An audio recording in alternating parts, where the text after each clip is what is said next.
నిన్నే చెప్పా, బంగారం కొనుగోళ్ళు వద్దు అంటే ముందు మన దగ్గర ఉన్న మహిళలకి మండుతుంది.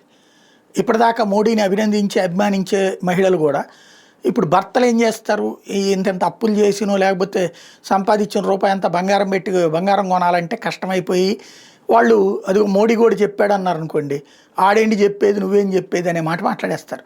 కాబట్టి మోడీకి అక్కడ మహిళల్లో దెబ్బ అవుతుంది.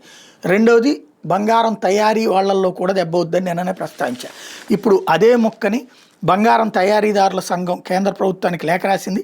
దేశీయంగా నిరుపయోగంగా ఉన్న బంగారాన్ని సమీకరించడం, దాన్ని పునర్వినియోగంలోకి తేవడం ద్వారా విదేశీ మార్గద్రవ్య సమస్యకు పరిష్కారం లభిస్తుందని all India jewellers and gold Smith federation అభిప్రాయపడింది. విదేశీ మార్క నిల్వలను కాపాడేందుకు పసిడి కొనుగోళ్లను వాయిదా వేసుకోవాలన్న సూచనలు దేశవ్యాప్తంగా దాదాపు 3.5 కోట్ల మంది ఉపాధికి ముప్పుగా పరిణమిస్తాయని ఆందోళన వ్యక్తం చేస్తూ ఫెడరేషన్ సోమవారం ప్రకటన విడుదల చేసింది.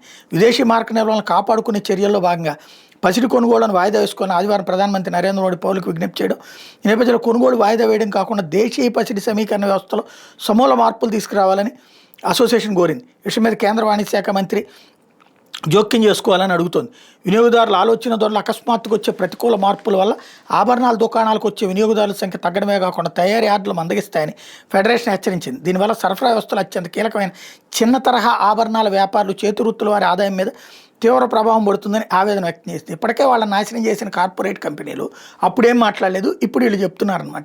ఇది కేవలం పసిడి వ్యాపారానికి సంబంధించిన సమస్య మాత్రమే కాదు, జీవనోపాధి సమస్య అని తేల్చి చెప్పింది.